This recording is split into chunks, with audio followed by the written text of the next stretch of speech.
Hello and welcome to How Do You Drew? This is a Drew Barrymore podcast brought to you by thedrewseum.com. I'm Ashley. And I'm Anne. Hello, hello. And hello. Episode 11, my lucky number. All right. And a good episode. I'm looking forward to this one. Yeah, and we kind of purposefully put this one in October. And we'll explain why when we get to the episode topic. But yeah, happy almost Halloween, Yes. Drewbies and all. Yeah, even non-Drewbies who wandered here somehow, welcome. It's the How Do You Drewbies. Yeah, we're happy to have you. I have one oopsie daisy-ish. Just kind of hit me after our Scream episode landed, debuted, whatever episodes do. It did all those things. I kind of just took this knowledge for granted and realized I probably should have included this in my reporting. Drew's scene, the 5 days she shot, that was the very first things that were ever shot in Scream. So that's like the very beginning. And then when she was done, that was it. And then the rest of the movie filmed. So like she was only there for that tiny window. You know, she didn't film alongside the other cast members. And then she left and filmed Best Men. So just thought like, I probably should have said the timeline of, the rest of the movie, but I forgot to include that. So there it is. And I think it's like you kind of insinuated, oh yes, it was filmed in order and Drew's scene was this many days, but then you just didn't say that last thing, which was then she left. Right. And then the rest of the movie really started. Yes, and you want to get it right, especially for Scream. Because so I'm an evil person that way. Because you are you. That's why. Because I am me. Thank you. Okay, so this is like not a follow-up. This is totally miscellaneous. But do you remember I texted you like a week ago and I said, oh, I've just found the most random thing. Remind me to tell you about an old fan site. And then like we got so busy working on our episode, I never told you the story. Okay. I don't even really remember this prompt, but let's hear it. So when I was doing my research, that Insider magazine from winter 1996, it had this little like sidebar of Drew fan sites and the URLs. Okay. 96, like that's wild, right? Websites. That's a trip. I feel like I remember a little sidebar like that in a magazine. So I wonder if I'm picturing that one. I would not have guessed it was 96. I know. So I was like, oh, it'd be so funny if any of these were archived on the Wayback Machine, right? Okay. Because they have the full URLs. And of course, they all have like little tildes and numbers and slash, slash, slash. Like, it's never like just a domain name. Yes. So most of them I struck out and nothing worked. But this one that was called Drew is Love, and it was by this girl named Melinda. And I do remember like knowing that name back in the day.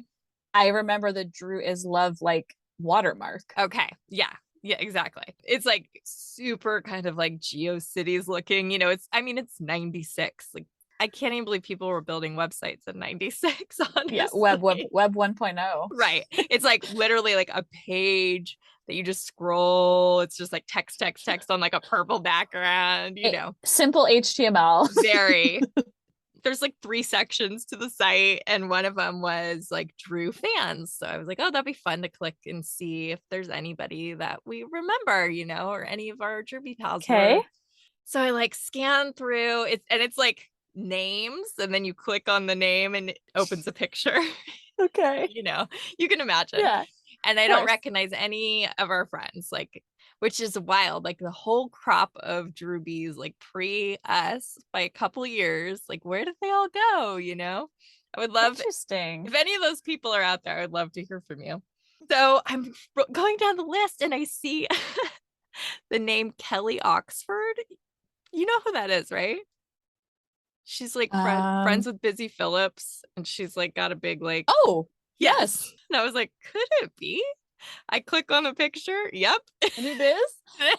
It's like one of her modeling pictures. Oh my God. I know. And it says like a Drew fan on the phone. Isn't that random? That's so great. I know. I feel like, should we like DM her and be like, did you know that You can still find. Yes. Anyway, I just like cracked up at the randomness of that. That's Um, so great. there's like a really small little photo gallery. There's the Drew fan page, and then there's a guest book because every website back then had a guest book.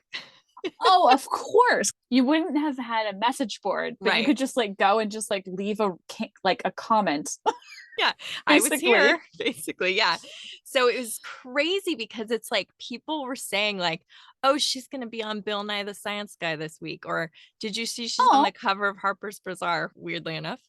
And it was just like, I felt like, how I can't believe, like, that feels so vintage. It's crazy but that there were also it's people. like looking there for information, Yeah, like I know. And like, putting information there, but 96. yeah, isn't Oh, that was mind what blowing? was the version that you were looking at saved in the Wayback Machine from 1996? Yeah, Whoa. I know. So anyway, I just thought it was really fun to see people like live reporting on things that like were before our time, you know? And Yeah. there was even like this very, it felt legit. I'm going to say it was legit, like a long story from somebody who had gone to the country school with her and like quote unquote dated her for like a minute. And it was very What? interesting. Yeah. So anyway, I just went on this fun little like trip through time and I thought it'd be fun to share with you. Cool. Do you have any screenshots that you might be able to share? Or I guess I can look on the Wayback Machine. You're not going to want to type in that URL. Do you want to put the link in the episode? I'll figure it out. I'll get some stuff together so that when we post this, Okay. it'll be available because it's pretty fun. I mean, something about seeing old retro websites is just always enjoyable. Oh, that's so cool. I wish everything was in the Wayback Machine. I'm not really sure why everything's not, but I like I'm shocked know.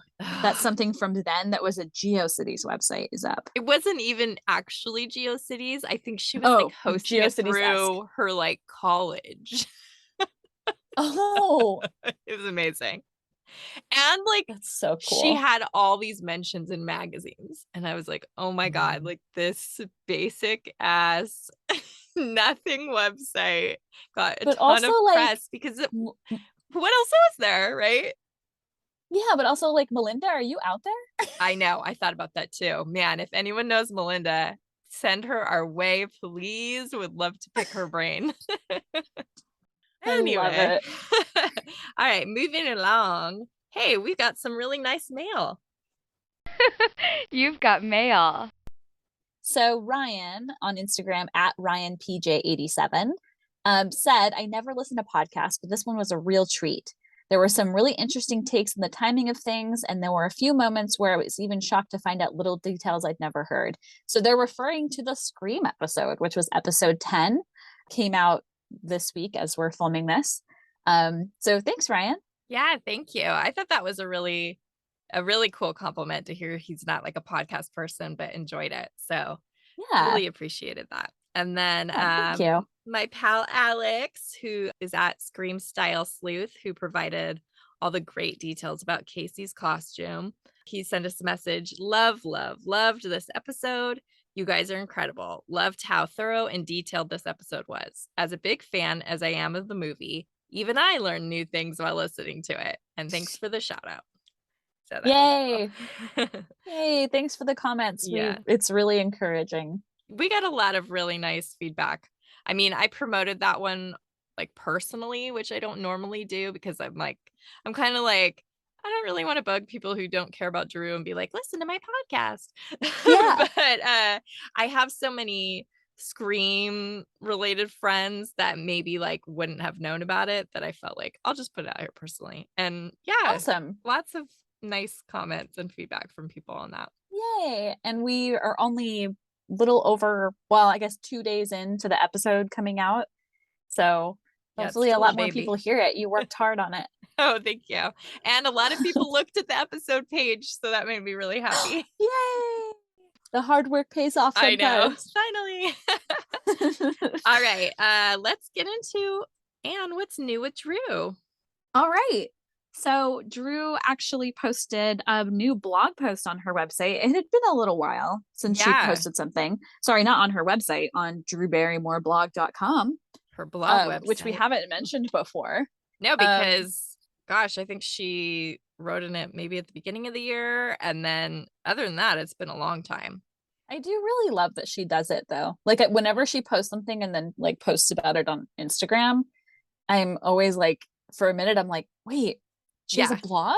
Like I get a totally. little bit, and then I get really excited to go check it out. And Yeah. so this was a neat one. And you had something that you pulled out about it that you kind of wanted to discuss a little bit, right? Well, first of all, so the reason that she wrote this post, it's annoying. Like on her own behalf, I feel annoyed. We didn't even report on this. Like it was one of the first weeks we recorded. There's like 5,000 stupid headlines about her making a big deal. Of course, that's not true. Where I think on Drew's News on the show, she like said Andrew Garfield for a role for a movie, like abstained from sex for 6 months. And she said something like, big deal. I do that all the time or something. And that was it. Like it was like a nothing comment, but you can imagine what the stupid media did with that, right? Yeah. Just like she had to go to the hospital when she saw Halloween because she was too high. Exactly. By the way, any media who just heard that, that is not a true thing. So don't report it. That is a joke. So anyway, like that week when it was just all over the place, I kind of made the decision like, this is so stupid. I don't even want to like acknowledge it. Like, I don't even want to Yeah. give this energy. So we didn't even talk about it. But poor Drew, it's obviously been bothering her. So she felt the need to sort of write this sort of rhetorical response to it. Yeah. It felt very personal. Yeah, that's exactly It what I felt was going like to say. it seemed like she really felt like kind of like what you're saying, like it was bugging her, where she's like, I need to like clear the air. Yeah. And like people need to like, I think she says a couple of times, like she's always been honest and she just wants to be honest. And right. It's kind of funny that like the whole sort of thing is basically her having to be like, I don't hate sex. And like, 20 years ago, or maybe even more, I feel like that was like all her image was like sex wild, so right? that's kind of like what I was going to say is I feel like she's spent a big portion of her life being like hypersexualized. Mm-hmm. And I feel like this was kind of her response to be like, okay, I know maybe there's a chance that people out there associate me with a certain like wild child part of my life where I might have been flashing David Letterman. I might have been, like I was on Playboy. Like like people might have these associations with her that she's a sexy human being, Right. so like I'm sure that she's like, okay, I'm just in touch with a different part of myself. And it was really beautiful actually, the way that there was a quote in the blog that said something like, sex is not love, it's the expression of love. Yeah. Is that what the quote was? Yeah, that sounds correct. And then she was like, yeah, like I don't know, it was wonderful because it seemed like there was kind of a revelation in there a bit of her to be like, well, that's because it's not like the thing that you need to feel love. Like, right. And she definitely like alludes to the fact that she never really felt that way when she was younger. And I mean, I was a little like, ooh, she's like really kind of mentioning, I mean, I'll just read this. I don't want to put words into her mouth. She said, I did not have role model parents, and I engaged with people in grown ways since a tender age. And then she also said, I wish I had been taught by my mother or my father or my friends that there is age appropriateness business. And I think this is a very personal thing. She clearly like doesn't have regrets. Like she's like, this is my journey, whatever. But like, I even look back on like the Poison Ivy phase and I'm like, she's so young and being like photographed in certain ways. Like there's a lot of things that as I've gotten to the age I am, I'm like very uncomfortable with the way she was treated and exploited. And I'm sure there's a lot we don't even know about. And absolutely. Anyway, I don't want to get too serious about that because that's her business. And if she doesn't feel shame about it, like I'm not going to feel it for her. Yeah. And we're always rooting for her and happy for her to feel that being like putting her truth out there in this way was the way for her to kind of work through this frustration about the media. Yeah. But clearly she has a different feeling about all of this because she's got like kids now. And I'm sure she's thinking about like what it was to be at a tender age. Right. and not have somebody be a role model, like she's saying. Like, it's just, I don't know, it was just really wonderful. So thank you, Drew, for posting that. And we're sorry that you had some discomfort about media as you've had your entire life. God, like I know. feeling like you have to explain yourself. It's Yeah. and I know. It's you like, know, I'm sure no matter how many times she's had to do it, which is a lot, it probably never stops getting pretty annoying and yep, frustrating. But yep, we're lucky that she shared her, her writing with us. So yep. And I always like how there's a cute picture with each of the blog yeah, posts. that is a great Like, I thing. loved the one that was with this post. It was really, I was like, Really. oh, this just Yeah. like really feels like Drew. Like that picture, Mhm. I was just like, oh, that's her. That's our girl. Oh, there she is. Oh, hi. And yeah, since we're recording this episode early this week, I don't have any other news. I know that George Clooney is going to be on her show for an hour on Friday, and that's going to be really fun because that it's a reunion. I always like when she reunites with people she's worked with in the past. Yep. So by the time that you guys hear this, it will already have happened. We'll report on it in the next episode. Yep. And I'm sure I'm going to be better about watching these things. So I can also. Okay, I'm holding you to that. You just put it on record. Uh-oh. All right, so let's get to the weekly topic. What are we talking about this week, Ashley? Oh boy. So we are talking about another magazine. We are going to go through Harper's Bazaar from December 1996. And we didn't purposefully pick a magazine that came out at the same time as Scream. We were just kind of thinking like, ooh, what are the spookiest photos of Drew? Like, what could we theme in October? Yep. And this is where we landed because she's got the black hair, and we'll get into it. And it's a great article. It's a classic.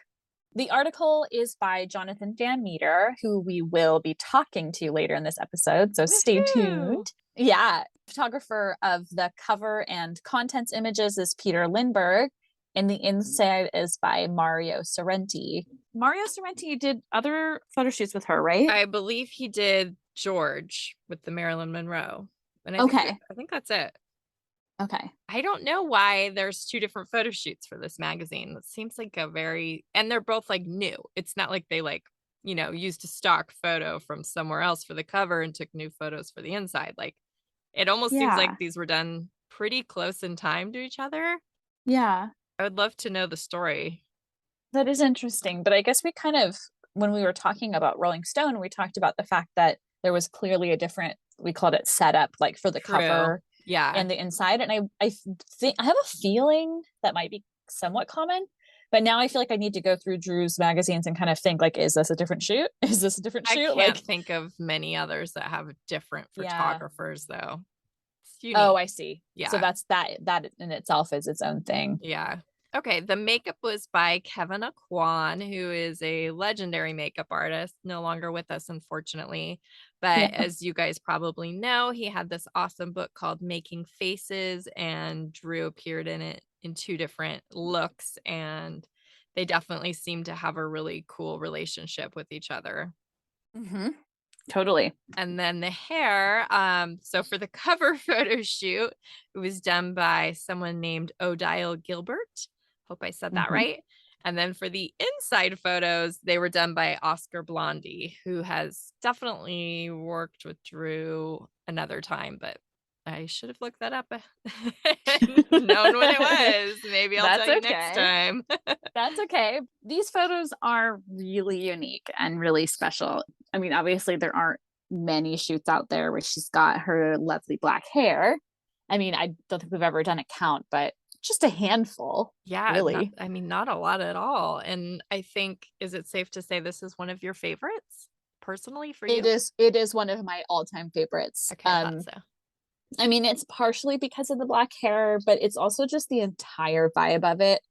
I actually did a copycat of this photo shoot. Yeah, but put it in context. It's not like you just randomly decided to do that. That's true. So, because you also did one. Yeah. On the Grapevine, probably in 2001 or 2? Had to be 3 because that was the photo shoot I did was from 2003. So okay, there we go. So in 2003, I don't even know who would do this, but we'd be like given themes, right, to I do photo think shoots it to. was Adrian. That sounds right. And I was actually going to say that. Was she kind of like in charge with setting up the themes? Yeah, I think she had her own like section on the board where it would be like the monthly theme or Okay. weekly. No, I think it was monthly. And like I remember one of them was something about like peace signs, and I like used flower petals to make a bunch of peace signs or something. I don't remember that many of them, but this one stands out, of course. So basically, long story short, we were Sure. challenged kind of to do a copycat of a Drew photo shoot. And for some reason, I chose this one, which is like I had black hair at the time, but beyond that, like it wasn't an easy one. I don't know. I feel like you nailed it. I remember it being really close. Like I might have even helped you with it. I That's don't what I know. was thinking. Did you help me? Like, were you there with me? I think I might have been, but it's also I that think thing you of might have like, was I taken there or them. do I just remember looking at them and thought it? You know what I mean? But I'm Somebody had to have helped me. Like, I don't remember. all right. I'm going to take credit for it. So let's talk about these beautiful images, not your versions of them. That's different, but the Drew original versions. So the cover, oh, so beautiful. It's black and white. It's pretty close up on her face. Mhm. She's got like her black hair curls kind of coming around, smudged eyeliner, and like that classic little Drew smirk. It's just gorgeous. It's such a gorgeous cover. For some reason, I also love that it's black and white and the title of the magazine's in color. Yeah, it's like pink, Like, right? yeah, I think so too. And for some reason, it like looks really cool. It I don't know. does. It's aesthetically a really beautiful cover, like not just because of her face. And then the picture in the contents of the magazine is very similar to the cover, but it's in color. She's got her hand on her chest. There are outtakes of this in the how to take a picture feature with fun expressions, also in Harper's Bazaar, but not in the same issue. So weird. Yeah, and I was so obsessed with getting that clipping for so long and finally got it. I feel Yeah. like it took me like years to get it. I don't even It was, have the full page. I think I just have you the just have the clippings of pictures. her. Yeah. I There's like think I 5 of finally got the them. full page. And they're so Oh, cute. they're so cute. And then there are also behind the scenes pictures in Kevin Aquan's book. And they're so sweet. And there's a couple that I didn't make a note of this, but there's a couple that were printed also in Harper's Bazaar after he passed away from his like personal scrapbook, Oh, that's basically, right. like There was like a Polaroids. Polaroid. Yeah. Oh, there was a beautiful Polaroid. There's 2. They're both amazing. What Or does like it say? on the Like on Polaroid. the, yeah. I don't know. I don't know how he like used to. I think he used to make these like little doodles and notes on them. It's kind of hard to read though. Also, her hair like looks short. I guess Yeah. she had layers. I can't tell if it's just like pinned up in the back because it's definitely Oh, wasn't it that looks pinned up in the short. back. So she must have had layers. Yeah. Oh my gosh. Okay, so inside the actual feature, there's actually 10 black and white, really expressive shots. There's one that's like a full page, and then the rest are just smaller throughout. That's a lot for Inside a Magazine, which is awesome. Yeah, it is. Her makeup has these like fake thin eyebrows that are above her own like natural ones. She's got like Clara bow lips, so it's like got that real silent film star vibe, and she's doing Totally. all kinds of different looks, like expressions and faces. I feel like, and I don't know if you remember, are the pictures like some are on the front of one page and then on the back, like if you were to cut them out? I think so. Do you know what I'm talking about? Yeah, Like yeah, it's yeah, like yeah. double-sided. I believe so. I feel like at some point, because early on in collecting, I would like choose like I cut them out, yeah. and I feel like I chose like which ones I really liked and like sacrificed the back. I could totally I mean, I relate to love that. all of these, but I feel like I'm remembering like a painful cutting through cutting one of the magazine. Yes. Oh yeah. But these are killer. Like they're awesome. And these Totally are the like quote unquote spooky ones that we felt were like very Halloween. I feel like the others kind of have a Halloweeny vibe to them too, like dark and And we're not just being like, when people have black hair, they're goth, although maybe. According to my dad, you were. For context, y'all, that's Ashley's dad called me goth. That was just my nickname, goth. Still calls you that to this day if I mention you. Oh, goth? Oh my God. How did he know what that meant? I don't know. Something about it is really funny. That's a great question, actually. How does he even know that now? And so there are 2 images inside that are color, although they have kind of a dreamy vibe. Like the color is a little bit toned down, wouldn't you say? They're not like bright and full colorful. saturation. Mm-hmm. And they're both full page, which is so awesome. So cool. The first one, she's sitting in front of a bunch of cacti. She's wearing a see-through slip, which you noted is by Miu Miu, which is really cool. And if you all don't know, she did a modeling campaign with Miu Miu the previous year. Yeah. And then you can see her butterfly tattoo through her dress. And if I remember correctly, you can also maybe see her cross on her leg. Yeah, you can. Okay. It's just so dark. Like, yeah, it's almost in shadow. Yeah. Y'all, by the way, our descriptions, you really need to just go and look at them. I know, if you're not familiar with them. Can. But she's got her hands in her hair and she's kind of looking down and her armpits are unshaved, which I'd kind of forgotten about, although it totally makes sense and fits. And God, these are just stunning. The second one is her standing in front of just a red curtain, like a backdrop, and she's leaning on a bar stool. Same stool, I bet. And she's wearing a black camisole and skirt, which I looked up and they were by Betsy Johnson. Both her butterfly and her moon toe tattoos are visible. That's cool. So we get to see 4 of her tattoos in this. I mean, sorry, 3. Butterfly twice, but as we've mentioned before, we love a tattoo peek. Oh yeah, always. Like there's something, and I feel like I still get excited now. I do too. Like, and usually she has obviously like her torso covered, but because she's got a few on her arms, it's kind of like, oh yeah. I don't know. It feels personal. It's one of those things. Almost seeing like her cross tattoos, almost like if she shares like an old photo of herself or something. Yes. Yes. So should we get into the article a little bit? Yeah, because that's it for the photos, but this is a great article. It's just articles were just different in the 90s, I swear. Yeah, and it's really beautifully written. It's got some like wonderful detail in it, just like about the like moment of the interview and kind of like the before and after and what was going on surrounding it. And yeah, I don't know, maybe I just don't really read articles anymore, but I feel like it's not like one of those like here's the question and here's the answer kind of feeling. It's very this feels, I would say, a little similar to the Rolling Stone one from 1995 that we covered, really sensing that this journalist is hanging out with her and what that was like. Totally. So let's kick it off. The article starts at this restaurant called Shopson's in New York, and Drew still loves it there. I heard her mention it not that long ago.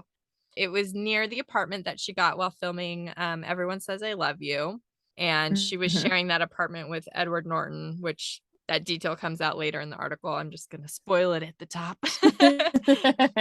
Sharing it platonically, just for those people out there who think, oh, they went to the Oscars together, they dated. They did not date. Yeah, there are a lot of rumors of them having dated. Although we did we have kind of a thing where we were like wondering if her talking about a friend and a relationship ending. Yes. Or kind of going they sour might have like if that was about up Edward once, but they didn't date. Okay. I don't remember if we talked about that on the podcast. We did. I think it was like in our first episode or something. So go back and listen if you're curious. So Drew is like super late for the interview. So Jonathan Van Meter, the journalist, is sitting at this diner with Gwen Stroman, who was her assistant at this time. She later on was the assistant for Nancy on music and lyrics. She produced Fever Pitch and He's Just Not That Into You. She also was an assistant to Angelica Houston for a while after Ever After. So she was like a Flower Film staffer, and she was also at Jimmy Fallon and Nancy's wedding, which she was like the only other familiar face who was at that besides Drew's date, Justin Long. So just a little background. It was kind of fun to see her name mentioned in such an early place. Gwen is there and she's saying that, Drew should be here soon. And the guy's getting a little frustrated. And then Drew pages Gwen like on a beeper for those of you who don't know what that means. And if you don't know what it is, just, look up beeper, pager, 90s. 1990s. Yeah. So Gwen goes and talks to Drew on the phone and reports that Drew's at the vet's because Flossie and Templeton were both sick. So Or that's dogs, why, yeah. if you don't sorry. know. And if you don't know about Again, Flossie and Templeton, go back we to got our a whole previous episode. episode. So Yes. that's why Drew is not there and she will not be making it. And so the article starts off with the guy a little bit like irked at her, as you can imagine. He kind of was like, is this a bunch of bullshit? So Yep. that's And I where we love the start. kind of like next part about this. Mhm. Like, I love that it immediately is like resolved. So 2 days later at the RIHGA Royal Hotel, I don't know what RIHGA is. I don't either. In Midtown, she was doing press for Everyone Says I Love You, and Drew is like super apologetic, as you can imagine. We know what she's like. Mhm. And Jonathan Van Meter had thought the excuse was a lie, but he immediately forgives her after being, quote, in the presence of this adorable, charming little person, unquote. It's like, yeah, we get it. Yeah, you could totally imagine that, like, you're like, oh, never mind, I'm not mad at you, you're the best. She talks about how sick the dogs were, including about her roommate's shoe getting kind of messed a bit. Again, mystery roommate, but we spoiled it. It's Edward Norton. Which we find out.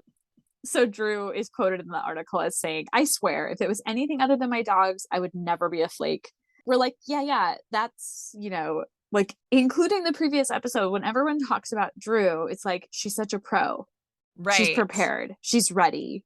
I don't know about her general tardiness or, anything like that, but it's like, when it this comes tracks. to work. Yeah, like she's prepared. Like, she's there. She wouldn't flake, like she said, unless it was her pets, or at this point, probably her children. But like, right. I like how I said probably.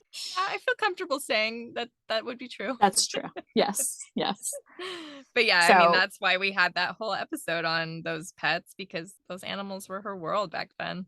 So the article goes on to just do, the kind of usual quick summary of like her recent career. It says that she was the best part of Boys on the Side. And I think Rolling Stone said that too.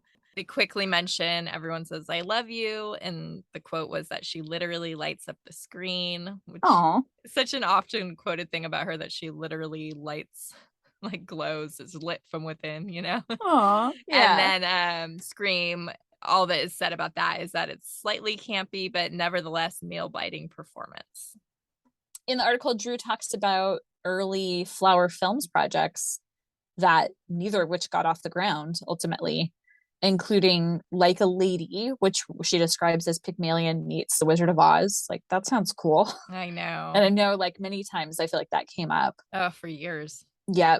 And then All She Wanted, which is the same story as Boys Don't Cry, which is probably why the movie was shelved. Hilary Swank was on the Drew Barrymore show this month, and they talked about the movie, but Drew never said anything about the project. Yeah, I was like waiting the whole time. Like every time they brought it up, which was like a couple times, I was like, is she going to say anything? But she never did. Because I feel like a Lady and All She Wanted, I feel like those came up a lot of times within like a couple of years' time. For sure. Like I know at one point Diane Keaton was even involved with All She Wanted.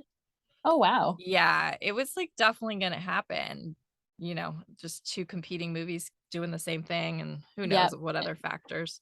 And Hilary Swank's performance was amazing. So I think that's probably why Drew didn't want to say anything. She didn't want to be like, well, you won an Oscar for that, but I was going to do the same role, right? Yeah. Okay, so then Drew, so they're in the hotel room as stated, and then Drew just says, let's get in bed. So they like got on her bed. I'm gonna call him JVM from now on, because this is how he signs his emails. So, and it's fun. So she's like, oh, I'm gonna go through your bag, JVM. And she finds like there was a bunch of magazines in there, and a lot of them had Madonna. And she talks about Madonna a lot in this article. So one of the things she says is, I always get that I look like Madonna. People mistake me for her all the time. And then she's like, can you believe Madonna as a mother? She seems too career oriented. And then even later on, she's like distracted by the size of Madonna's diamond. So I don't know why that was like such a thing she was fixating on in this article. But It's also like when I read that, I was a little bit like, I don't think she would ever say that someone was too career oriented to be a mother Oh no, now. she definitely used to say things. I mean, we could go back to some other articles where I'm like, ooh, she would never say that now. Like she had no Yeah, problem just speaking her mind, and she never wants to upset anybody these days. And I don't think she cared as much back then. JVM describes that Drew's hair was black, that she had dark purple lipstick and eyeshadow on, and she was wearing, in her words, quote, lame plaid trousers, a black tank top, and a green cardigan. Basically, I don't match and I'm a total nerd. Which is cool. I love that. Yeah, me too. And it also sounds really cute. I know. I was thinking the same. I'm like, God, I wish we had pictures of this. But also, like, I'm wondering if we've seen any of those elements. It reminds me of something she is wearing in that year. I will pull it up and see how close it is. It's at least, Okay. I think it's at least plaid pants, but we'll see. Okay. So cute. So she starts, well, funnily enough, because you were talking about the career thing and being a Yeah. mom. So then she does say that she has a 2-year plan to finish the movies that she's working on, move to Texas to be with her boyfriend. She won't say who he is, build a farm and start a family. So that's pretty interesting to think about. As we now know, of course, it was Luke Wilson, but Yep. in the interview, she's like, "We'll call him Bob," Aw. and I know she says, "I've been seeing him for about 6 months, and I'm madly, madly, madly in love. I've totally met the person I want to have children with, without question." It's funny because when I was doing my Scream research, one of the press junket interviews, the woman who's interviewing her is from Texas. And she was Uh-huh. like, "Oh, my boyfriend's from there." And the lady's like, "Oh, who's your boyfriend?" She's like, "I'm not going to tell." So I think she was just like, and it was, basically the same time as this article. So I think she was just in Yeah. this phase of like, let me try something different, keep it secret for a Yeah. little bit. But we know Yeah. that And didn't last long. I gotta jump back to your Scream research, by the way, because I was just thinking about the fact that there was the little tidbit about her telling Courtney Cox that she thought she might Right. be pregnant. And then you Yeah. kind of were like, oh my God, she was with Luke at the time. So it's just kind of interesting to think of the timeline and kind of like what she was going through with that relationship. I don't know. Yeah. She definitely It, saw her life going a different way than it did. It's yep, interesting. totally. She says also in the article, speaking of her separation with Eric Erlandson from Hole and Courtney Love, she says she's still good friends with Eric and says about Courtney that this is a quote, "I really love her. She's so smart. She blows my mind. I think she's such an eloquent person. And if she wants to go out there and be crazy, let her." That's And I fun. feel like we've had a couple brief conversations about Courtney, just Yeah. kind of trying to figure out if they got along. We had like literally seen them in pictures together getting along, but yet there was kind of a There moment was where definitely a time. I mean, she said like we're not friends at all at one point, and then it's like they totally were friends. So, what and did now she say in Rolling Stone? Was that when we I talked think about it? that one's she's like we're not friends, but like I respect her. I'm pretty sure that's what it was at that point. And then Yeah. like So that then, same year, she's like saying they're great friends. So it okay. must have evolved. Yeah, that makes sense. God, it's funny how much this comes up in the 90s articles. Yeah. But so she gets mad about something a journalist had said about her marriage to Jeremy Thomas, and I use marriage very lightly. Hmm. She once again explains that it was a green card situation and that it was the only time she's ever been untruthful to herself. I'm glad she doesn't get asked about this all the time anymore. Yeah, I know. I If guess she it, did, it would be like somebody being an asshole about right. like her having been married multiple times or I, something, you I know, was like like, I could be an asshole and be like, it's probably because she's been married twice since, but because they're like more interested in the ones that lasted right. a little bit longer. Exactly. I love the part of the article with these 20 little known facts. I know. Although I Why have is some it? questions about some of them, so I think it's worthwhile to just go through each one. All right. So All let's right, just switch go. off. Okay, so she's a strict vegan. She does not shave her armpits, which we can see that in the photos. Yes. So she's a natural brunette. She picks her nose in public. She considers herself bisexual, though she's never met a woman who could hold her attention for long. She makes up words. Her latest is aqua sea instead of awkward. She considers herself maladroit, which means awkward. I'm sorry if I'm pronouncing that wrong. Sounds fancy. She has always wanted to have sex with a drag queen, so that's a fun one. Ooh. Yeah, that's fun. And when was it that she was like doing the stripping stuff, or at least hanging out at drag clubs? Like the end of 95, so like a year prior. I wonder why she didn't put this information in her blog post. I She kid. should have. We want a blog post about this. Okay, the next was that she'd been told she looked like Renee Russo, which I guess I could kind of see. Yeah, I could see it back then. And Okay. then she also had been told that she looks like Lisa Marie Presley, which at that time there was a similar like makeup look going on, I think. Lisa Marie Presley is the daughter of Elvis, right? Yeah. And I remember her daughter, I'm not going to get her name right. It's Riley something. I remember seeing pictures of her a long time ago and thinking she looked like Drew. So there's definitely some sort of interesting. resemblance. Yeah. Her favorite poet, E.E. Cummings. That's like that's a pretty constant for her. Yeah. Favorite band, The Beatles, of course. Another constant. Mhm. Favorite Beatles song, I Will, which I feel like, I don't know if she said that multiple times, but I always associate that with her. Oh, totally. I definitely have known that. Favorite flower, brace yourselves, a daisy. No. I know. Shocking information. No. Favorite actress, Jennifer Jason Leigh. Speaking of people that you've been told you look like, True. that's your doppelganger. Yeah, that is true. She mentions her a lot in the 90s. She really liked that Jennifer always really portrayed very different characters, had different looks, different voices. That was kind of a thing that Drew was into back then. Not so much these days. Like, I don't think I've seen her in anything in a long time. I also just realized, is her middle name Jason? It's a stage name, and she took it from the actor Jason Robarbs, who was like a family friend because her parents are both like industry people. Okay, cool. Thanks for the tidbit. For you. Sure. This is the How Do You Jennifer podcast. Favorite actor was Gary Sinise, which is really random, I think. Yeah, that is random. This one confuses me. So she believes Alanis Morissette couldn't scare anybody. What? I would imagine, and maybe this is a question for JVM if he remembers. I would imagine maybe like her song came on, You Ought to Know, which is like kind of threatening. And I would imagine that Drew was like, I don't think she could scare anybody. That's how I imagine this. I kind of want to ask about it. Yeah, we should. Okay, 3 more. She drinks alcohol in moderation. She gets annoying, creepy email from a guy called Killed Kennedy at ... They don't have the whole email in there. Which is probably good. Was Drew getting email in 1996? Yeah, that's what I want to know. I feel like she barely had a phone. But maybe she did for like work, and then it was just kind of like somehow somebody the email killed Kennedy. Killed Kennedy. Send us a message and let us know. I kid. Oh my God. And then finally, the last little fact is that she says she's the president of the Last to Know Club. Which I thought was really cute. Yeah. I'm sorry I made you read all of those, but also you're welcome, everyone. Yeah, they were fun. You're right. It was worth it. I thought so.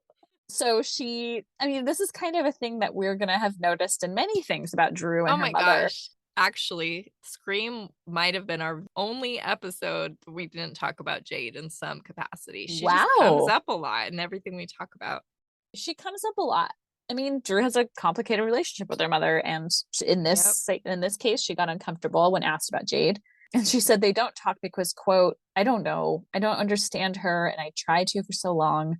I just think that way too much shit has happened. I think we differ in the fact that she seems to love Hollywood, and I hate Hollywood. Yeah, I feel like that's pretty like here. Yeah, but it also feels like accurate. Yeah. I feel like when she was a teenager, she talked about that, feeling like her mom like cared more about being a manager than a mom. But I mean, it doesn't feel untrue. I agree with you. I'm like, yeah, that seems right. But or just that, like, how somebody feels about like attention and I don't know. I shouldn't say it feels accurate because it's like a jab. I feel like it feels accurate because when you think about like the details of what that means and how Jade went about raising Drew, that if you think about it that way, like what it means to love Hollywood and what it means to hate it. I don't know. And I don't think Drew would say now that she hates Hollywood. She would probably just say she doesn't like how Hollywood pressures people or something. Well, yeah, the next part, she kind of explains herself there. Okay.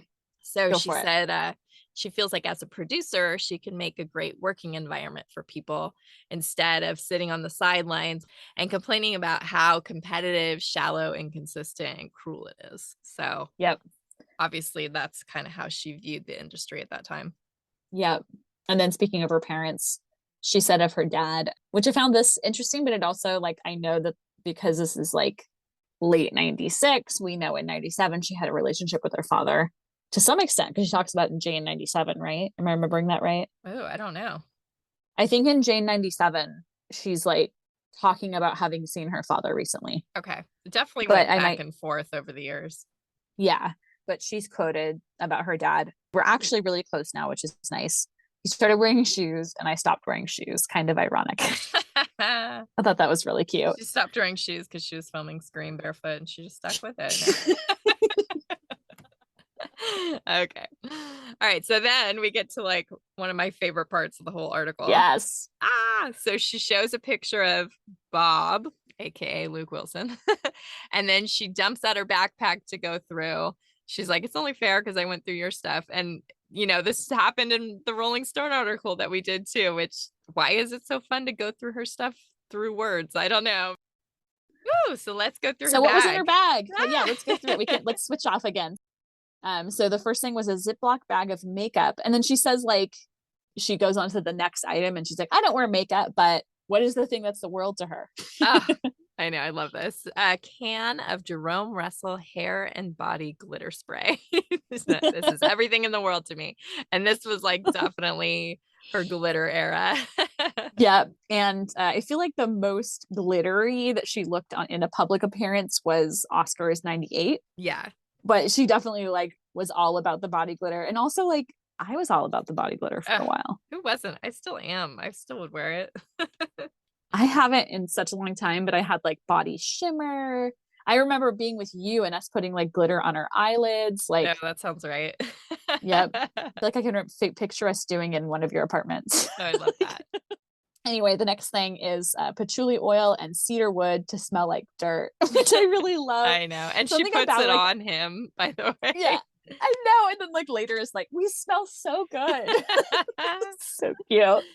Then she has a hemp wallet with embroidered mushroom, which I could totally picture, right? So 90s. Yep. Yes. And then she says Tylenol with codeine for cramps. That's intense. That's like Yeah, prescription. that's probably why maybe she had to clarify it was for cramps. Yeah. Then she has a baby safety pin, which also came up in Rolling Stone. Is that what was holding together her sunglasses? Yeah. And then she says she has a credit card and a bank card that won't work. She has her favorite gum, and it's natural sap from a tree. So I'd love to know Which what I was that is. intrigued. Yeah, exactly. She finds $2 and she's really excited because she says she never has money. There's the address of a bar called Ruby's that apparently to her has the best blues jukebox.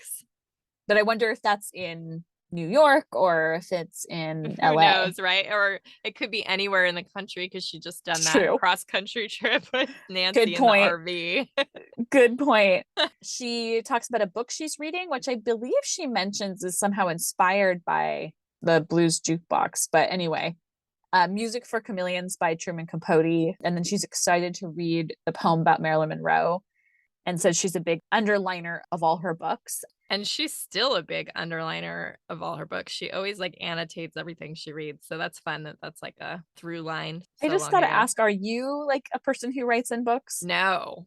I'm not, and I've never been. And I also am like, I only maybe in the last 5 years have allowed myself to start like dog-earing the corners. I know. I don't like messing up the pages at all. So but some people are such underliners. Drew is very like, when she has a book, it's like in her library and it's there for life, kind of. Like she's like, they're my, or I don't know, maybe I'm making that up, but I feel like at some point she was like, my books are very important to me. Definitely. Have always been. So to each their own, but I will not write in a book. I totally agree. But I love the idea because I love the idea of like recording how you're feeling or kind of like what you're vibing with. I do highlight in my Kindle because I can take it away with the like touch of a finger. Yeah, that makes sense. Okay, then she shows 2 photos and I'll just quote this. She says, okay, that's my boyfriend. Isn't he good looking?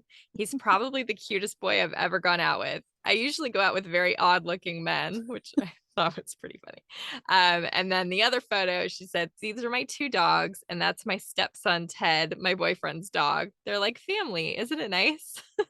And I So actually, cute. I don't remember where it was. I've been going through so many articles lately, but I actually came across something that said like her dogs, Flossie, Templeton, and Ted. So she really did feel that way. Cute. The last thing listed in her bag is a tape with Melrose Place on it, which she says she has every episode sent to her. And JVM asks who her favorite character is, and she says Sydney. And then she said Heather Locklear is a really nice person and played her mom in Firestarter. And then she says, you wonder how old she is. I think she was probably too young to play Drew's mom in Firestarter, but that's Hollywood for you. Yeah, absolutely. So that was our little tour through Drew's backpack. Also, I love that, of course, it was a backpack, just like now. She carries a backpack instead of a purse. Yeah, good point. So good. All right. So the article moves on. They talk about her being photographed on the streets of New York while she was filming Wishful Thinking the previous year. Mm-hmm. She says that the film was too low budget for anyone to have trailers. And Drew asked if she could pay for her own, but she was denied to be able to do that because they didn't want it to appear like she got special treatment. So she rented a U-Haul and put a couch in it and filled it with candles and basically lived out of it for 2 months. It's just like, I would love to have seen But also, that. like, I right away pictured, well, first I was like, fire hazard, but Yeah. second of all, Totally. second of all, I was thinking like of the scene in Mad Love with all the candles. Oh, I love that. So then she kind of hesitates to say, but she says, I was really unhappy on that movie because I got manipulated into doing it. Mhm. So JVM asks her, hey, was it like a trade-off with the studio to get to do Everyone Says I Love You? And she says, yes. She says that Miramax had also done the same thing to Gwyneth Paltrow. And she called Harvey Weinstein, sorry, 2 episodes in a row with that name. She calls Harvey Weinstein out for it. And Drew says, not only hats off to Gwyneth Paltrow, but I'm going to do it too. I got fucking manipulated into doing a goddamn movie I hated. Even though I know this is true, and it doesn't mean that a movie that someone hating the experience of doing it, that the movie's terrible. Okay, so let me just admit the movie is terrible, but I like it. Well, I mean, do you like it for the movie, or do you like it because she's so great in it and so fun to watch and look at? It's like, all for me, like I could just watch her scenes and love that, but the rest of it, I'm like, It's just, I think it's because of her. Yeah. So at this point in the article, she gets a call from her roomie, aka Edward Norton, where he's hanging out with, quote, Bob, unquote. And then she said, Bob's reading the paper and Edward's playing the guitar. I love the men in my life. And she has kind of like a lovey-dovey call with Luke. And I think in the article it describes it like she's going back and forth talking to him and talking to JVM. Yes, like she's totally. Like, so there's a quote like, isn't it great that I believe you love me? God, I swear I thought I'd never get there in my life. Do you believe that I love you? Oh yeah, all right. She holds the phone in the air, then flops back down the bed and rolls around in a fit of giggles. Like, I can picture this. Oh, it's so her. I think he described it very accurately. Okay, so she offers JVM a ride home in the limo that's like been offered to her to use for the day. Mm-hmm. And they get in the back seat, and there's 2 books back there that belong to her. One of them is Dorothy Allison's Bastard Out of Carolina, and the other is a collection of E.E. Cummings poetry. She reads her favorite poem, which is entitled It May Not Always Be So, and I Say. And she's crying while she reads it and says, it's the epitome of when someone has stopped loving you. It's interesting that the article ends on this point. I like know. It felt like it like it feels like it's cut off, right? Yeah, it felt abrupt. So JVM asks if she's heard of Bijou Phillips, and Drew's quoted saying, they keep talking about me along with her. I know that people always thought that I was really screwed up in my head, but I always had my head on very straight. I just acted the way I wanted to. And then the author quotes headlines like The New Drew and New Wild Child, which are referring to Bijou. And it says Drew's visibly irritated for the first time all day and says it isn't fair to Bijou to have this comparison, I guess.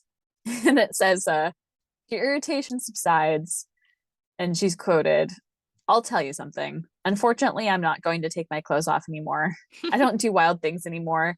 I'm so subdued and mellow, but I know that people like wild behavior. So I figure I'm just glad there's some new girl to do it so I don't have to. I actually feel like that quote fits really well with like With what we were the saying about the blog. blog. I know, I just had that realization too. That's pretty amazing. And she's saying that in 1996. Okay, there's our And cosmic coincidence for the episode. But I also feel like, think about like Drew. Yeah, she did go through moments like, especially when they did like Charlie's Angels, where I think she was getting in touch with this sort of like hypersexualized side of herself, or at least like accepting some of that energy maybe, or be encouraged to by studios. I don't know. Yeah. But when you think about like what we think of as like wild child, I don't know, was pre 96. Yeah. Like there's something about like them saying this. I'm like, wait, really? She was still so young then. But like, no, I think it's accurate. I think she has said that she flashed Letterman and then she was like, okay, I'm done with that part of my life. I'm not going to be that person anymore. That was great. Yeah. And it's over. So yeah, Yeah. even though she was still super young, 21, like she'd done plenty of partying before that. Yeah. Yeah. And also, we talked about the like hedonism when she was with Justin, and right. Yeah. Sure, that's something different. We're not talking about like public hypersexualization, but also something that the blog touches on without even really saying it is just like expectations of women to like talk about and not admit that maybe they're not sexually active or something because it's shameful. Like there's no shame. Yeah, it is really interesting that we kind of came around full circle like that. I love that. Yeah, I love it.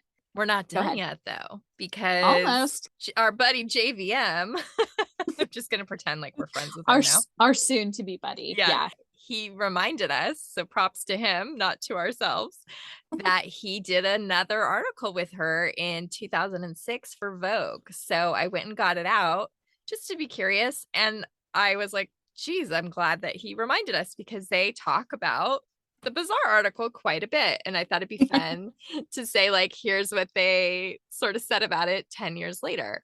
Yep. So it starts off and Drew gets there early, like before him. And she makes a joke about last time. So she remembers, about not showing up at all because of her dog. She said it's like renewing their vows and that they should do it every 10 years. Yeah, that's so fun. That's really cute. Did they do it in 2016? I don't think so. I'll just have to ask him, why are you guys so overdue for your vows? So she reread the article, and here's what she had to say about it. It seemed like I must have spoken at a mile a minute. I was bouncing off the walls. I was very free and unguarded. I feel like I was a little firecracker or something, a Mexican jumping bean. And as soon as I read that little quote, I was like, Druism. That's a perfect Druism. Who describes himself as a Mexican jumping bean? I know. Or a firecracker, a little firecracker. So cute. Yeah. And then she said she's still bursting at the seams with emotion, cries all the time, loves E.E. Cummings, and even more so, quote, because he remains the purest and most heartfelt. And she says heartfelt is really important and a big theme for her. Oh, kind of turning back around to hearts and heartfelt and what it means. Yeah, it's awesome. Awesome. It's so fun that they I think it's kind of unusual for a journalist to, talk to them again and refer to the previous article. I know that happened like once with Movie Line, but yeah, it was really neat to see that 10 years had gone by and they looked back on the Harper's Bazaar article.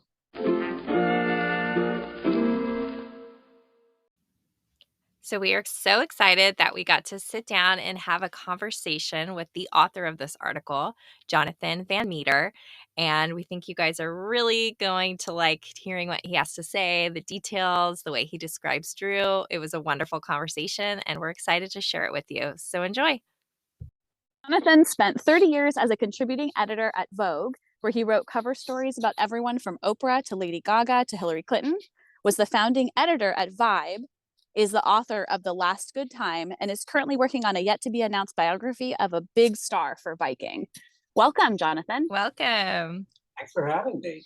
Thank you so much. This is really cool. This is it's only our second interview ever. And Anne and I recorded the bulk of the episode already. So we already went through the whole article, and now we're so thrilled that we get to talk to you about it, the person who wrote it. it's amazing. I hadn't looked it back at it in a long time, and so it was really fun to reread it. I read it twice, and I was like, "Yeah, this is pretty good." It's a Yeah. good one. That's why we chose It's great. it. It's a classic that we love and we've both read many times over the years. So Yeah. we're excited. So we were wondering, when you did this interview in 1996, was this the first time that you had met Drew Barrymore? Yes, but it's funny. I was just thinking about it this morning. I had just broken up with a boyfriend that I was with for 4 years, and I had just moved into a new apartment in the West Village, and I was miserable and lonely. And this piece was the first piece that I ever wrote for Harper's Bazaar, and I felt like they rescued me by calling me to ask me to write this profile. Oh, What's so funny is that, like, it was a time in New York when I had sort of fallen into this new crowd of people because I needed to reinvent myself. And I was going to a place called Squeezebox. oh yeah. And I would see, and so Drew was making movies in the city, and she was running around with Courtney Love and Eric Erlandson.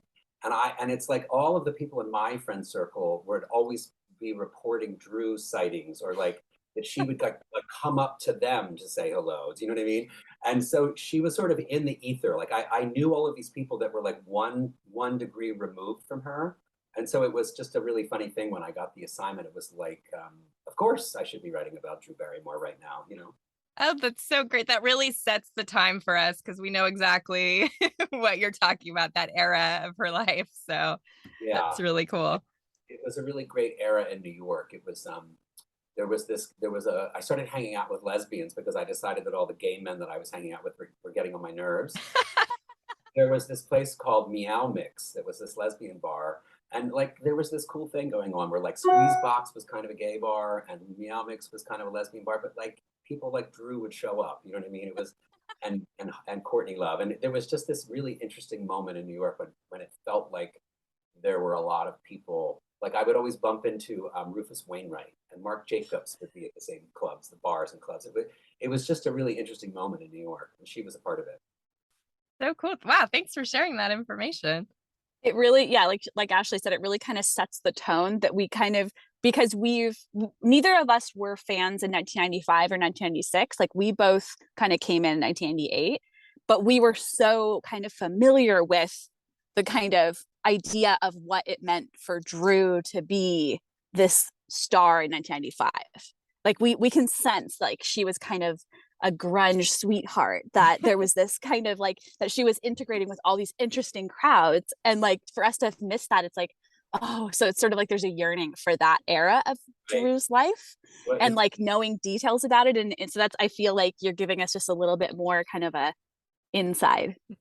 I just sort of took a note when I was reading the profile this morning, and I wrote down that she was the first person I ever met who made being a neo hippie slash flower child slash punk rock girl not annoying.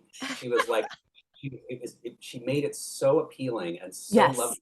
Like she was the first person I knew that had like a hemp wallet with a mushroom embroidered on it, and the sort of being a vegan and not wearing leather and all that stuff. But somehow she made that had previously been that sort of archetype was like an annoying person. And she turned it into this very charming, funny thing that kind of crossed boundaries. Like she was punk, but she was also a hippie, but she was also this kind of like America's sweetheart. It was a really interesting magic trick that she created at the time, and everybody loved her. What a perfect love description. Oh my gosh. I love that. I feel like we're gonna have to like pull that quote, Yeah. because there's something about like her containing multitudes and doing it with grace and beauty. It included the hemp oil and all these other things. Like she wanted to smell like dirt, and that was genuine. She wasn't doing it because she thought that might make her cool. Yes, exactly. And in a way, what we're talking about is something that is overused and always discussed now, which is authenticity. She's authentic. Yeah. She was like this early authentic soul that I remember coming away from that experience with her and being so just sort of blown away by it. I was bowled over.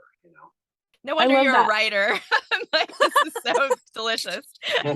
It's so wonderful.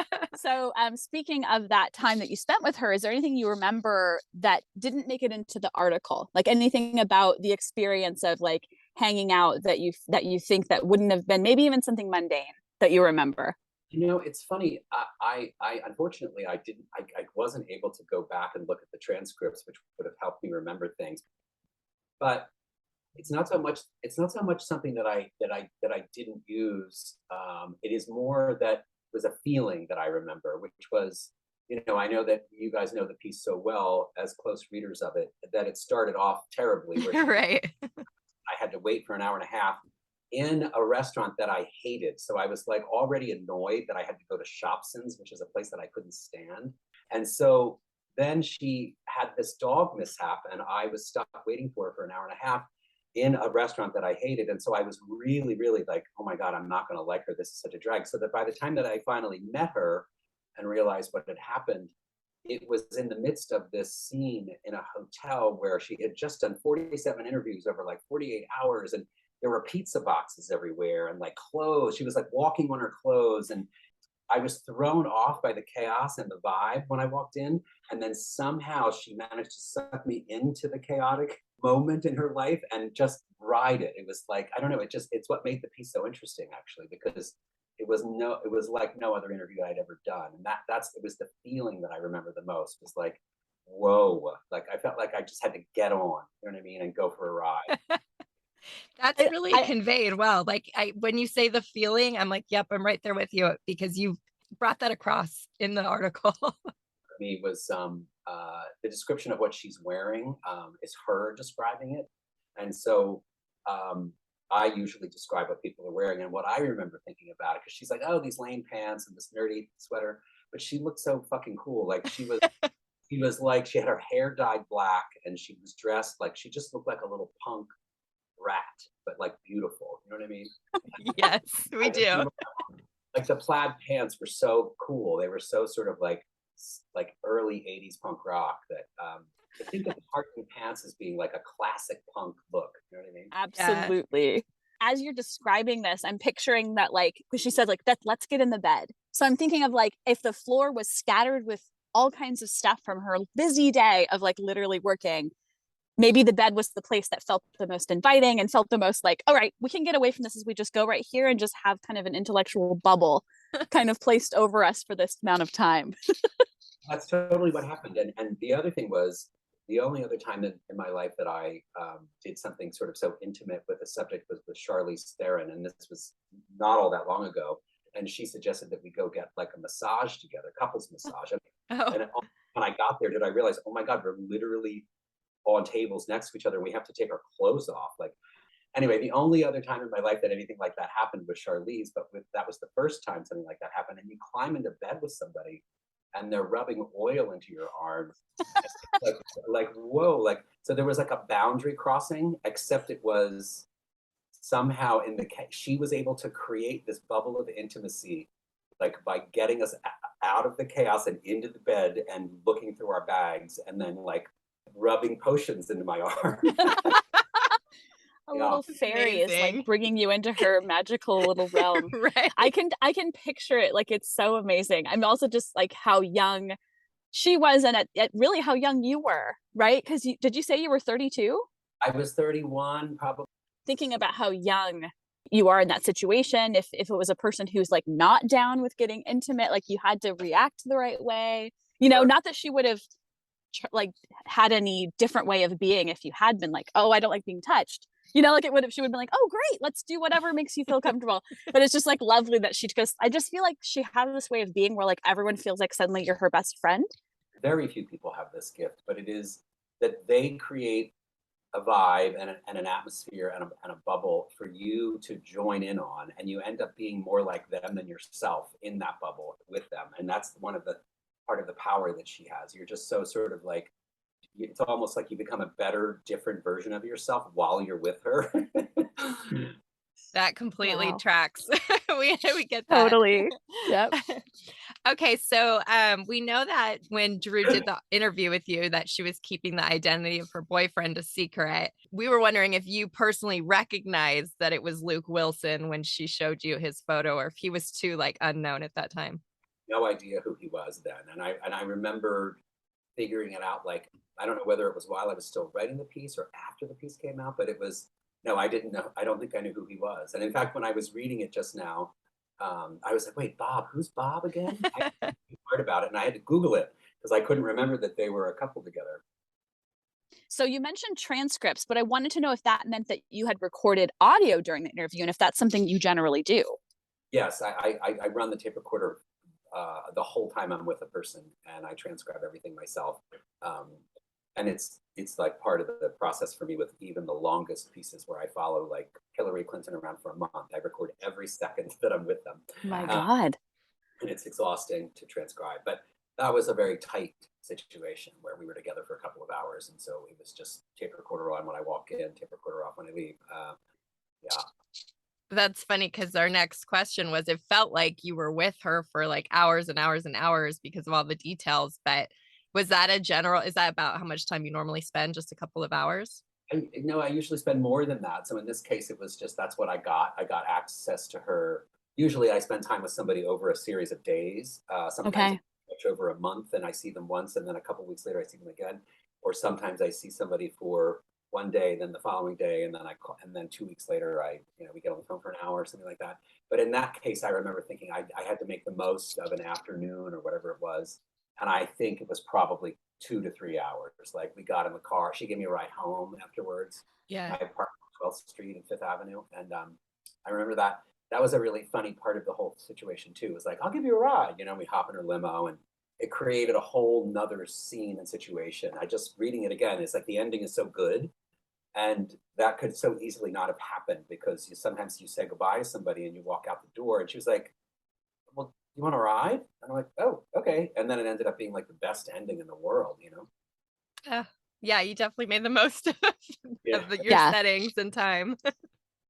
So the other thing we were wondering, since you did that interview 10 years later with Vogue with Drew, was there anything you noticed like as a change in her between 1996 and 2006? It's funny. I just read that piece too this morning for the first time in a long time, and it was exactly 10 years later. And I loved that she said, I feel like we're renewing our vows. Yeah, we Yes. love that too. That was like a really long, crazy dinner where we got drunk and we smoked so many cigarettes. It was like it was so decadent. But that same feeling, she did the same thing where she created a bubble and we lived inside of it for 4 hours. But the thing that I remember the most was, and by that point, Jim and Nancy Javonen, Yes. they're Yep. siblings. And so Jim Javonen is married to Sarah Meikle. And Sarah Meikle is she was the fashion editor at Glamour. And they were like, Jim and Nancy are really good friends with my current husband's one of his best friends, Josh Klausner. So it's like, by Cool. that time, I knew Nancy Javonen. Like I really knew some of Drew's best friends.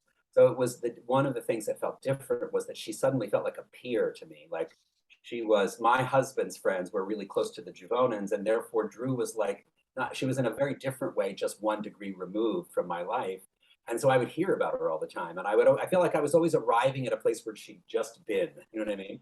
And so I saw her differently in that way. But the other thing that was distinct was she had accomplished the very thing that she said to me that she was setting out to do 10 years prior, which was to make Hollywood a better place and to make movies for the right reason. And all that had come true. And she had the sheen of a person who had triumphed and had gotten to where she was going. Like she was working out. She had gotten really thin and beautiful in a different way. She was statuesque suddenly, even though she's so tiny. And I just remember seeing her at the Vogue shoot. While I was there at that whole Vogue shoot, and she just was so. There was suddenly this glamour in her that was very different than the punky girl that I was like. She could wear those gowns and high heels and looked amazing. Yes, and that kind of when I was saying she contains these multitudes, I feel like there's part of her like she could tap into that hippie girl. She can tap into that punk thing. Like on her show, like she interviews certain subjects and she'll be like, "Oh yeah, like I was at all these shows in the 90s," and suddenly you're like, "Oh yeah, that's true. That's the same girl." Yeah, Like it's like the idea of like I heard the song "I'm Every Woman" this morning, which it never fails to give a rise, give me a lift. And so one of the many things that she added to her multitudes was a truly glamorous red carpet person, yes. an executive in control, a boss. Like she was all those other things, but then these new things, and that's what I noticed. Oh, that's so Still wanting to drink and smoke cigarettes and like laugh and talk and cough. That's wonderful. It's really, you definitely have a wonderful way of describing. It's so beautiful to hear what you have to say. Totally. It seems like you guys are definitely overdue for another vow renewal. I know, but funny. Sometimes I think I'm gonna miss out on these amazing. So like over the years, there was a period there in the 2000s when I'd written like four cover stories on Jennifer Aniston. So like every year and a half or so, like we would get together. It was like really fun to like do more than one profile of certain people. Like I think I wrote about Charlize Theron 3 times, and I did 3 profiles of Angelina Jolie and Reese Witherspoon. So it's like I really got to know some of these women because of Vogue putting them on the cover several times, and they would often ask me to do it. And I'll miss that. I'll miss that sort of like that reunion thing that happened every time. Yeah, and I imagine that you get deeper, a little bit deeper each time, right? Because you've developed, even if it is a professional relationship, depending on how vulnerable they're willing to be, there's like an openness that can expand if you've been able to. And I'm sure that was purposeful on the Yeah. parts of the editors giving you those jobs. Like that's incredible. There's a sort of you've already established trust. You don't have to clear your throat and get to know each other, and you don't have to ask any of the questions. You're done with all of that stuff. Like you don't have to ask a whole bunch of questions that kind of can get in the way. You can literally just focus on the now, get right to it. You know what I mean? Yep. Yeah, it makes an interview more fun, and you also have more time to just like just have a conversation. You know what I mean? That's so wonderful. I just took a couple notes that I just would throw out to you. One, I was really struck by the Harvey Weinstein material in this piece. Yeah, we've been talking about that. Early warning signs, lights blinking red. Because I always try to remember, when did I first know? When did I first think there was something terribly wrong with Harvey Weinstein? And here it is. Her saying Gwyneth Paltrow had the same deal, and he made her play this movie so that she could get this movie, and then he did the same thing to me. That was when I knew that there was something fucked up about that guy. Like relating very young stars, beautiful women, to do something that they didn't want to do. That's the first time I knew that. But isn't that crazy? So in 1996, that motherfucker was up to this shit. Yeah, already. That really jumped out at me. And then another thing that jumped out was that long riff on Melrose Place that I thought was so funny. At the time, I don't know if you guys, Melrose Place was the conversation. It was like everybody watched Melrose Place, even for people who was kind of beneath them. All of my friends had Melrose Place parties and like characters. So I was just really struck by the fact that she was obsessed with Melrose Place, just like every other idiot in America. Yeah. And the other thing that jumped out was in the list of stuff that the 20 things that you might not know, that when she says believes Alanis Morissette couldn't scare anybody. Yeah, we were laughing about that one too. But we're also wondering, do you remember what that was like in response to?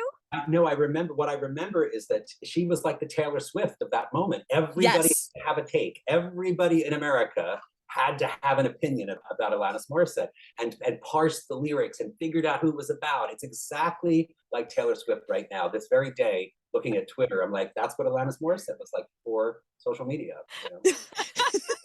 Oh, this is amazing, Jonathan. You shared like some really beautiful details with us. This is the stuff that we just gobble up. So Excellent. I'm so happy I could help. oh, We appreciate it so much. It's a lot of fun, and thank you for taking the time. This is for us to kind of be going into parts of Drew's, world professionally and personally. It's like we're doing it completely out of love, and there are details like this, like we feel like we know, but hearing like further anecdotal evidence just makes us love her more. So great. But I always say, other than the very beginning of my profiles, when I was still too young to understand what I was up to, I really like to like people. So I turn down a lot of shit because I don't think I'll like that person. It's so much fun if you're going to spend hours and hours and hours of your life like transcribing and listening and thinking, you better like them. And so Yeah. I just don't write pieces about people that I don't like. And so Yep. I felt right away from the time you guys first reached out that this was a love project, which is why I said yes. So Oh, thank you. Thank you so much. Thank you again. Yeah. It was wonderful talking to you. Nice to meet you. Bye. Bye. Thanks again for your time. So we hope you guys enjoyed that little flashback, that fun look back on a really neat article at a really cool time in Drew's career, post Wild Child, pre family lady. So thank you guys for tuning in. I was going to say for this spooky episode, but it's not like the article is spooky. It's just the pictures. So you got to go check out the pictures on howdoyoudrew.com. Definitely. And as always, we appreciate ratings, reviews, and subscriptions wherever you're listening to this. Just go ahead and hit some buttons real quick. We would really appreciate it. And then come back and follow us on Instagram and Twitter at howdoyoudrewpod.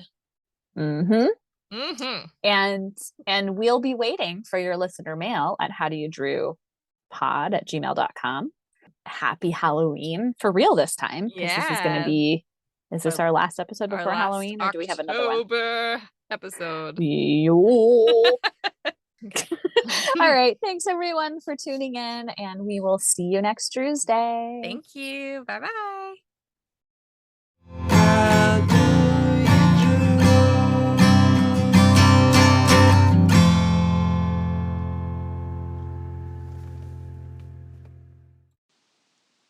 The How Do You Drew podcast is researched and produced by Ashley and Ann from thedrewseum.com. Our theme song is by our dear friend Matt Costa, and we'll see you next Tuesday.